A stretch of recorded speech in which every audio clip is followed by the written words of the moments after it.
Guys, welcome back to our channel. I hope ಎಲ್ಲ ಚೆನ್ನಾಗಿದ್ದೀರಾ ಅಂತ ಅನ್ಕೊತಾ ಇದ್ದೀನಿ. ನಾನು ಕೂಡ ತುಂಬ ಚೆನ್ನಾಗಿದ್ದೀನಿ. ಸೊ ಗೈಸ್, ಸಮ್ಮರ್ ಸ್ಟಾರ್ಟ್ ಆಯಿತು. ಸೊ ತಂಪಾಗಿ ಮನೇಲಿ ಏನಾದರೂ ಮಾಡ್ಕೊಬೇಕಲ್ವ. ಸೊ ಹಾಗಾಗಿ ನಿಮ್ಮೆಲ್ಲರ ಮುಂದೆ ನಾನು ಸಬ್ಬಕ್ಕಿ ಪಾಯಸ ಹೇಗೆ ಮಾಡೋದು ಅಂತ ತೋರಿಸ್ಕೊಡ್ತಾ ಇದ್ದೀನಿ. ಸೊ ಬನ್ನಿ, ಅದಕ್ಕೆ ಏನೇನು ಇಂಗ್ರೀಡಿಯೆಂಟ್ಸ್ ಬೇಕು, ಎಷ್ಟು ಸುಲಭದಲ್ಲಿ ಮಾಡೋದಂತ ತೋರಿಸ್ಕೊಡ್ತೀನಿ. ಸೊ ಬನ್ನಿ ನೋಡೋಣ. ಇಲ್ಲಿ ನಾನು ಒಂದು ಬೌಲ್ ಆಗೋಷ್ಟು ಹಾಲು ತೊಗೊಂಡಿದ್ದೀನಿ. ಹಾಗೆ ಎಲ್ಲ ಥರ ನಟ್ಸ್ ಲೈಕ್ ದ್ರಾಕ್ಷಿ, ಗೋಡಂಬಿ, ಬಾದಾಮಿ, ಪಿಸ್ತಾ ಮತ್ತು ಅಂಜೂರ. ನಿಮ್ಮ ಮನೇಲಿ ಖರ್ಜೂರ ಇದ್ದರೆ ಕೂಡ ಅದನ್ನು ತೊಗೊಳ್ಳಿ. ಇಲ್ಲಿ ಒಂದೆರಡು ಏಲಕ್ಕಿ ತೊಗೊಂಡಿದ್ದೀನಿ. ಹಾಗೆ ಸ್ವಲ್ಪ ತುಪ್ಪ, ಒಂದು ಬೌಲಷ್ಟು ಸೀಮೆ ಅಕ್ಕಿ ಅಂದರೆ ಸಬ್ಬಕ್ಕಿ, ಒಂದು ಬೌಲಷ್ಟು ಶುಗರ್, ಒಂದು ಸ್ವಲ್ಪ ವಾಟರ್. ಸೊ ಬನ್ನಿ ಈಗ ಯಾವ ರೀತಿ ಮಾಡೋದು ಅಂತ ನೋಡ್ಕೊಳ್ಳೋಣ.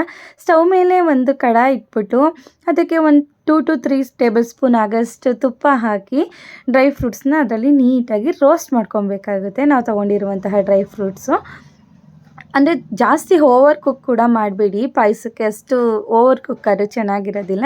ಸ್ವಲ್ಪ ಗ್ರೇಪ್ಸ್ ಎಲ್ಲ ಸ್ವಲ್ಪ ದಪ್ಪ ಬರೋವರೆಗೂ ನೀವು ಫ್ರೈ ಮಾಡ್ಕೊಬೇಕಾಗುತ್ತೆ. ಸೊ ಅಷ್ಟು ಇದ್ದರೂ ಸಾಕು, ಓವರ್ ಕುಕ್ ಮಾಡೋಕ್ಕೆ ಹೋಗಬೇಡಿ. ಅದನ್ನೆಲ್ಲ ನೀಟಾಗಿ ನಾವು ಫ್ರೈ ಮಾಡ್ಕೊಂಡಾದಮೇಲೆ ಅದನ್ನೆಲ್ಲ ಒಂದು ಕಡೆ ಟ್ರಾನ್ಸ್ಫರ್ ಮಾಡಿ ಇಟ್ಕೊಂಡು, ನಾನೀಗ ಒಂದು ಬೌಲ್ಗೆ ಸ್ವಲ್ಪ ತೊಗೊಂಡಿರುವಂತಹ ಸಬ್ಬಕ್ಕಿನ ಹಾಕಿ 1 ಕಪ್ ಆಗೋಷ್ಟು ವಾಟರ್ನ ಹಾಕಿ ಅದನ್ನು ನೀಟಾಗಿ ವಾಶ್ ಮಾಡ್ಕೊತಾ ಇದ್ದೀನಿ.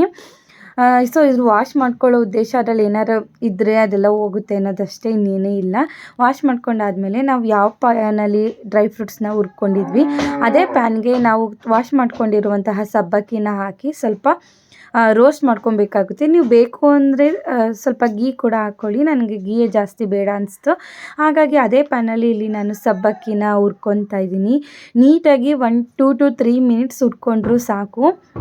ಬೇಗ ಅದು ಕುಕ್ ಆಗಲಿ ಅಂತ ಅಷ್ಟೇ ನಾವು ಹುರ್ಕೊಳ್ಳೋದು, ಇನ್ನೇನಿಲ್ಲ, ಬೇಗ ಕುಕ್ ಆಗಲಿ ಅಂತ ಅಷ್ಟೇ. ಸೊ ನಾವು 1 2 to 3 ಮಿನಿಟ್ಸ್ ಅದನ್ನ ಗೀಯಲ್ಲಿ ಫ್ರೈ ಆದಮೇಲೆ ನಾವು 1 ಕಪ್ ಆಗುವಷ್ಟು ಸಬ್ಬಕ್ಕಿ ತೊಗೊಂಡಿದ್ರೆ ಅದರಲ್ಲಿ 2 ಕಪ್ ಆಗುವಷ್ಟು ನೀರನ್ನ ಹಾಕ್ಕೊಂಡು ಸಬ್ಬಕ್ಕಿನ ನಾವು ಕುಕ್ ಮಾಡ್ಕೊಬೇಕಾಗುತ್ತೆ.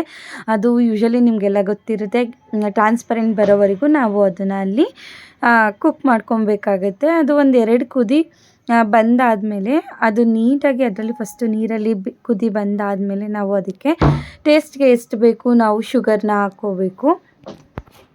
ಸೊ ಅದಾದಮೇಲೆ ಒಂದು ಕುದಿ ಬರ್ಸಾದ್ಮೇಲೆ ನಾವು ತಗೊಂಡಿರುವಂತಹ ಹಾಲನ್ನ ಕೂಡ ಅದಕ್ಕೆ ಹಾಕಿ ನೀಟಾಗಿ ಮತ್ತೆ 1-2 ಕುದಿ ಬರ್ಸಿದ್ರೆ ಸಾಕು. ತುಂಬ ಅಂದರೆ ತುಂಬ ಟೇಸ್ಟಿಯಾಗಿ, ತುಂಬ ಮೈಲ್ಡಾಗಿ, ತುಂಬ ಚೆನ್ನಾಗಿರುತ್ತೆ ಟೇಸ್ಟ್ ಮಾತ್ರ. ನೀವು ಕೂಡ ಒನ್ಸ್ ಟ್ರೈ ಮಾಡಿ. ಅಂದರೆ ಇವಾಗ ಸ್ವಲ್ಪ ತೆಳ್ಳ ಇರುತ್ತೆ, ನಾವು ಸ್ವಲ್ಪ ಕುಕ್ ಮಾಡಾದಮೇಲೆ ಗಟ್ಟಿಯಾಗುತ್ತೆ, ಟೇಸ್ಟ್ ಚೆನ್ನಾಗಿರುತ್ತೆ. ಇದೆಲ್ಲ ಹಾಕಾದ್ಮೇಲೆ ಕುಟ್ಟಿಟ್ಕೊಂಡಿರುವಂತಹ 2 ಏಲಕ್ಕಿ ಪುಡಿನ ಕೂಡ ಹಾಕ್ಕೊಂಡು ಇಲ್ಲಿ ನಾವು ಮಿಕ್ಸ್ ಮಾಡ್ಕೊಬೇಕು. ಸೊ ಗೈಸ್, ಇದಂತೂ ತುಂಬ ಹೆಲ್ತ್ ಬೆನಿಫಿಟ್ಸ್ ಅಂತೂ ತುಂಬ ಇದೆ. ಯಾರ ಬಾಡಿ ಹೀಟ್ ಇರುತ್ತೆ ಅವರು ಈ ಥರ ಸೀಮೆ ಅಕ್ಕಿ ಪಾಯಸ ಅಥವಾ ಇದರಿಂದ ಇಡ್ಲಿ, ಉಪ್ಪಿಟ್ಟು ಏನಾದರೂ ಮಾಡ್ಕೊಂಡು ತಿನ್ನಿ, ತುಂಬ ಒಳ್ಳೆಯದು. ಸೊ ಇದು ಕುದಿ ಬಂದಾದಮೇಲೆ ಇಲ್ಲಿ ನಾನು ಡ್ರೈ ಫ್ರೂಟ್ಸ್ ಏನು ನಾನು ಫ್ರೈ ಮಾಡಿಟ್ಕೊಂಡಿದ್ದೆ ಆ ಡ್ರೈ ಫ್ರೂಟ್ಸ್ನ ಹಾಕಿ ಒಂದು ಫುಲ್ಲು ಮಿಕ್ಸ್ ಕೊಡ್ತಾ ಇದ್ದೀನಿ. ಸೊ ಇಷ್ಟೇ, ತುಂಬ ಟೇಸ್ಟಿಯಾದ ಸಬ್ಬಕ್ಕಿ ಪಾಯಸ ರೆಡಿಯಾಗುತ್ತೆ. ಸರ್ವಿಂಗ್ ಬೌಲ್ಗೆ ಸರ್ವ್ ಮಾಡಿಕೊಂಡು ತಿಂದರೆ ಆಹಾ ಸಕ್ಕತ್ತಾಗಿರುತ್ತೆ. ಸೊ ಐ ಹೋಪ್ ನಿಮಗೂ ಕೂಡ ಇದು ಇಷ್ಟ ಆಯಿತು ಅಂತ ಅಂದ್ಕೊತಾ ಇದ್ದೀನಿ. ಸೊ ಈ ವಿಡಿಯೋ ಇಷ್ಟ ಆದರೆ ಲೈಕ್ ಮಾಡಿ, ಶೇರ್ ಮಾಡಿ ಮತ್ತು ಕಮೆಂಟ್ ಮಾಡಿ. ಹಾಗೆ thank you for watching. See you in the next video. Bye.